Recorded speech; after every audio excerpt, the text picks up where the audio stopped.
What does this rain affect the most in terms of the two teams? And it has to be pitching, right? Because starting pitching is the biggest thing that you try to manage, not overmanage. Sometimes we see them overmanaging throughout the World Series. How is this affecting each team and the starters moving forward? Alex, that's a great question, and that's a great answer. It is the pitching. The pitching has a huge impact now after this rain delay. Here's why.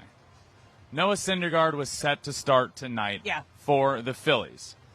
Now, he is no longer starting. So the reason being, everybody gets an extra day of rest. Yeah. Now, who does that benefit more? It benefits the Phillies and their rotation that isn't quite as deep. Yeah. So now, instead of Noah Syndergaard starting Game 3, Ranger Suarez is going to be starting Game 3. So this really impacts the pitching for the Astros. Lance McCullers is still going to be starting Game 3. But I can't stress this enough because it's not just like, oh, we're okay. The game's being played tomorrow. This is a big deal, being able to line your pitchers up in the postseason. And in the World Series, it always becomes super important. How are you going to line up your guys? Are you going to bring guys back on short rest? Now with this rain delay, it gives the Phillies a chance to bring back Ranger Suarez a little bit earlier. So it is a big impact, I would say, and it is a little bit more beneficial for the Phillies, but in a few more ways than just the starting rotation, which I can talk about in a second. And then what about Zach Wheeler, right? Because we saw him pitch the other night. We were surprised he wasn't the Game 1 starter. Game 2, his stuff didn't fully seem like it was all there. Right. So this is another impact here. So what has been announced is Ranger Suarez is now going to start Game 3, Aaron Nola is going to start Game 4, and Noah Syndergaard is still going to start Game 5, leaving Zach Wheeler for Game 6. So there's a couple different thought processes here. One, you hear it's delayed, and everybody thinks, oh, this is a huge benefit for the Phillies because they can just bump everybody up.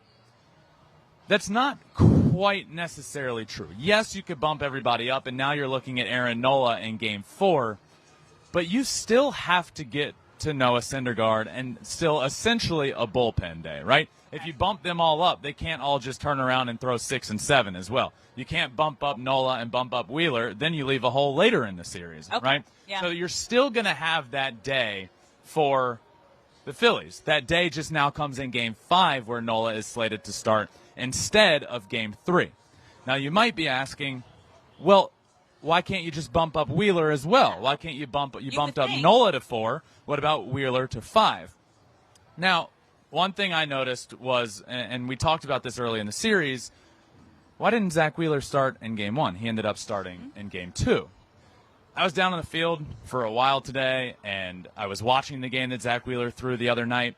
Started off, and his velocity was pretty good, but in that last inning, the 5th inning, he was throwing 93 miles an hour, which he hasn't done all year. That's not Zach Wheeler. Yeah. So, and when I was down on the field earlier, the consensus around there is he's a little bit gassed right now. He's running on fumes, which answers the question of why didn't Zach Wheeler start in Game 1? They were again giving him another day. Now, how much does 24 hours get him? I mean, his velo was pretty good for the first few innings, but he again in that 5th inning kind of hit a wall. So that's another important thing to look out for here. And I also think the reason why didn't Wheeler start Game 1?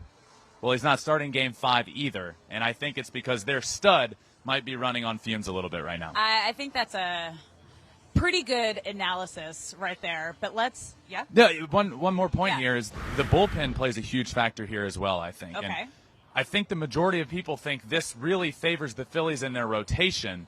I would argue this really favors the Phillies bullpen. Why? Is because the Astros have the best bullpen in the game of baseball and a much, much deeper bullpen. They have 5-6 guys in that bullpen that they feel very comfortable turning to.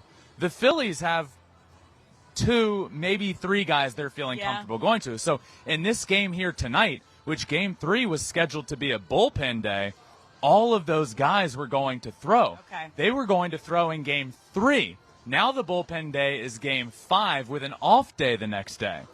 So the bullpen day isn't coming in Game 1 of 3 in a row. Okay. It's coming in Game 3 with an off day following. And I think that's where the biggest impact is for helping the Phillies bullpen.